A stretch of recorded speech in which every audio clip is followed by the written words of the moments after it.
So my journey in education has been one that not until I sit back and I've had the opportunity to actually review my journey in education as I've done in this process, did I realize that it was something that was always predetermined. I come from a very long line of educators.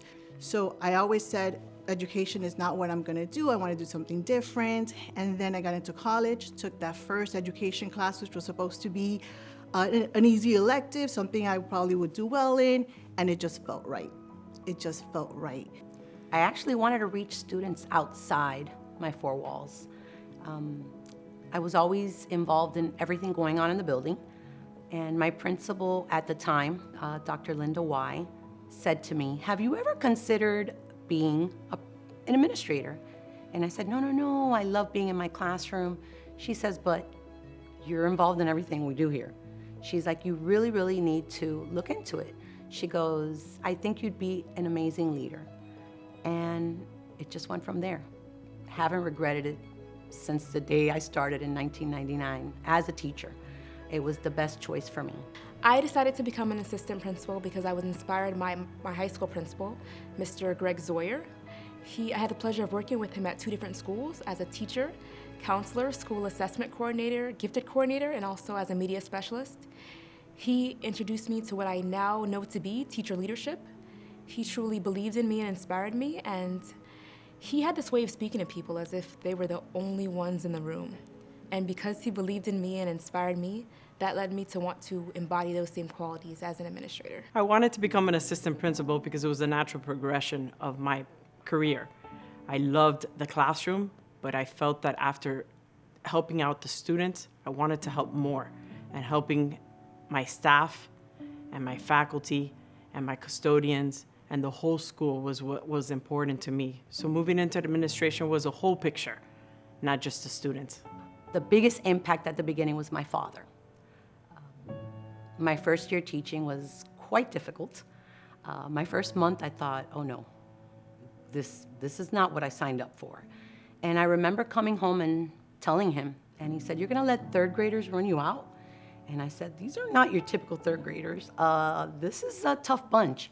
And it took me about 3 months to make it all the way home without pulling over and crying, because I really thought this is not gonna work. And I remember right after Christmas break, I came back, and a few weeks after my dad passed away.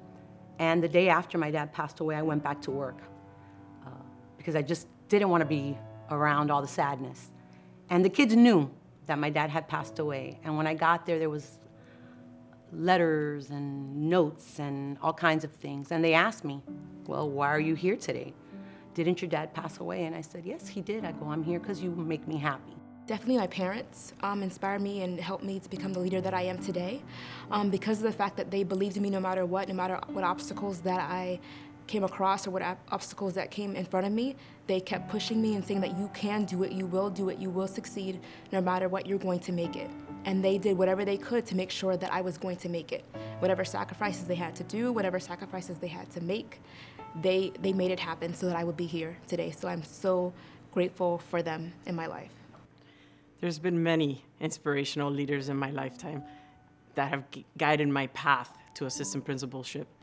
But I would have to say that James Hodge, the current CEO of Children's Trust, was inspirational for my change and my turning point into administration. He was my principal back in 2006. He saw my vision, my leadership skills, and he guided me into the path of administration. So I have to thank him. I want to say that establishing relationships is the secret sauce in my arsenal. I find that it is very important to early on establish a relationship with anybody, be it a teacher, be it a parent, be it a student, be it community members, because no matter what, in every relationship, you're going to reach a sticky point where you may have to speak to that person about something that may not be as agreeable as that's fun.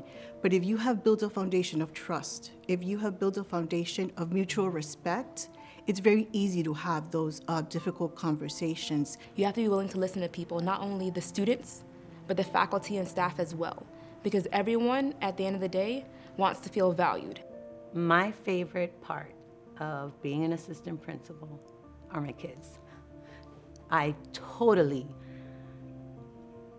first and foremost, they make me, and I know it sounds corny again, I gotta start that one again, because I'm gonna cry, because my kids are the best. I have to say that my favorite part of being an assistant principal is graduation ceremony.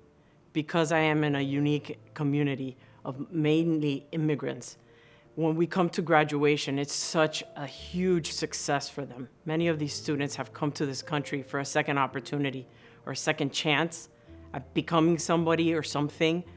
So graduation ceremony is remarkable with these adult students who have to put so much to the side to meet their goals.